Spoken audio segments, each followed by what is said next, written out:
Geez, I drive a rather, I think it's a large, it's not an SUV, but it's between an SUV and something else. I'm not quite sure what it is. And I have done that almost full length of time. I had a decision to make. My district is located with an airport in Wilkes-Barre-Scranton. It's only 200 miles away from Washington, but there's not a direct route and certainly not a competitive price route. And under the law, a member of Congress gets compensated and is intended to make at least 40 trips a year.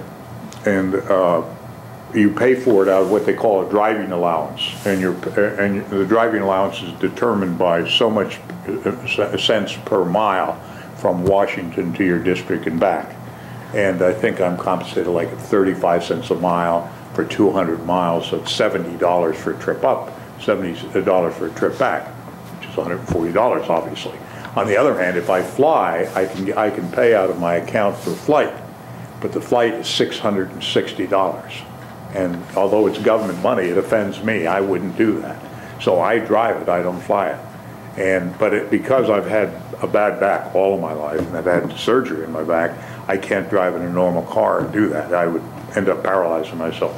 So I get a fairly large vehicle to do that. And I've had everything from a General Motors to a Ford product to a Chrysler product over the 20 years I've driven that route back and forth.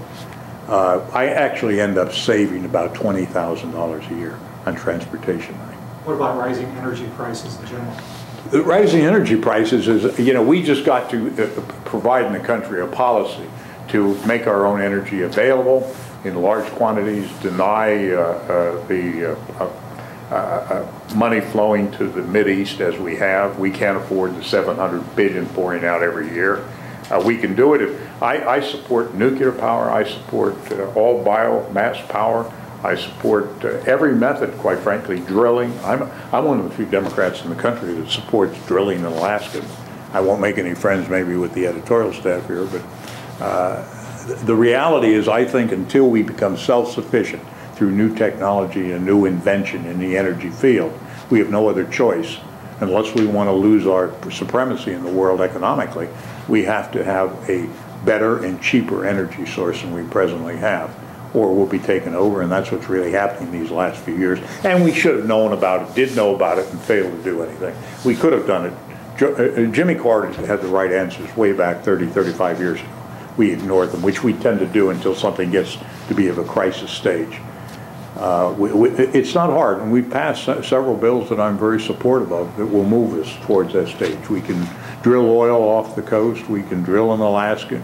We have now a great find here in Pennsylvania. Between all of these things, we should be able to have energy self-sufficiency at a reasonable price for a long period of time until we can evolve the technology and development to have energy cheapness long into the future, and I believe that's hydrogen.